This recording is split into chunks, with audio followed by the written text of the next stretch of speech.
पनवेल महानगरपालिकेतील खारघर प्रभाग क्रमांक 6 चे नगरसेवक समीर कदम यांच्या वाढदिवसाचे औचित्य साधून खारघर येथील जीवनज्योती वृद्धाश्रमामध्ये फळ वाटप करण्यात आले। यावेळी भाजपाचे अनेक पदाधिकारी कार्यकर्ते मोठ्या संख्येने उपस्थित होते।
सर्वप्रथम या ठिकाणी मी माझ्या सर्व मित्रमंडळींचे या ठिकाणी आभार मानेन, कारण यावर्षी कुठल्याच प्रकारचा वाढदिवसानिमित्त कार्यक्रम घेण्याचा असं काही नियोजित नव्हतं।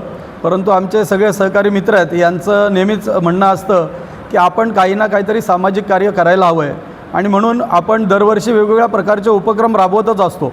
यावर्षी देखील आम्ही आमच्यापैकी काही मुलांनी म्हणजे जे तरुण युवा खेळाडू आहेत त्यांनी या ठिकाणी फुटबॉल स्पर्धांचं आयोजन केलं, आणि आपण बघितलं त्या ठिकाणी फुटबॉल स्पर्धांचं आपण सुरुवात करून या आजच्या या दुसऱ्या कार्यक्रमासाठी आलो आहे। या जीवनज्योती वृद्धाश्रमामध्ये येऊन आज आपण या ठिकाणी म्हणजे आमच्या या सर्व मंडळींनी यांनीच निर्णय घेतला की अशा पद्धतीचा आपल्याला एक चांगला उपक्रम राबवायचा आहे। मग आमचे वास्तुविहारचे रहिवासी असतील, सुशांत पाटोळे असतील, प्रथमेश मोरे असेल, आमच्या प्रभागाचे अध्यक्ष रामचंद्रजी पाटील साहेब असतील, विश्वनाथ इंडीजी असतील, आमचे बंधू महेशजी चव्हाण साहेब असतील, कदम साहेब असतील, आमचे मुळीक साहेब असतील, त्याचप्रमाणे आमचे मित्र अरविंदजी घेवडे असतील, या सगळ्यांनी एक ठरवलं की बाबा आपण काहीतरी सामाजिक काम या आजच्या दिवशी चांगल्या दिवशी करूयात।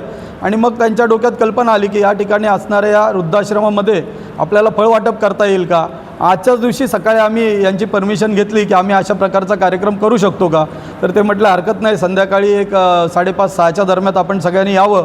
आणि मग आम्ही आमचे सगळे मंडळी एकत्र जमतात त्यावेळी त्यांना तुमच्या हस्ते जे काय फळ फ्रूट वाटप असेल ते तुम्ही करावं। आणि मग आम्ही त्या कार्यक्रमाचं यांनी सगळ्यांनी नियोजन केलं, आणि आता या सगळ्यांच्यामध्ये येऊन खऱ्या अर्थानं आज एक आनंद वाटतो आहे की यांची सेवा ही काय मोठी सेवा नाही, पण अगदी छोटं का होईना, फुल नाही फुलाची पाकळी जी या सगळ्यांच्या माध्यमातून आम्हाला त्यांची सेवा करण्याची संधी मिळाली।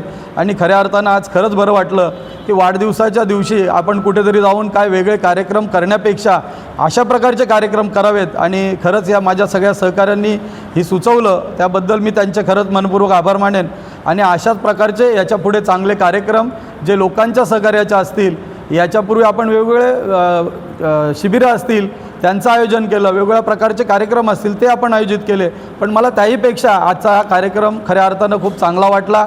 आणि म्हणून मी माझ्या सगळ्या सहकाऱ्यांचं या ठिकाणी आभार मानतो। आणि आज या सगळ्यांना आमच्या हस्ते काही ना काहीतरी फुल नाही फुलाची पाकळी जे सहकार्य करायला येतं आहे त्याबद्दल मी मनोमन खुश आहे। आणि वाढदिवसाच्या दिवशी एवढं चांगलं कार्य आमच्या हातून घडतं आहे हे देवाकडे प्रार्थना करतो। अशाच पद्धतीची सगळी कार्य करण्याची आम्हाला देवाने नेहमी चांगली बुद्धी द्यावी, आणि अशाच प्रकारे आमच्या हातातून सत्कार्य घडत राहावं एवढीच विनंती। धन्यवाद।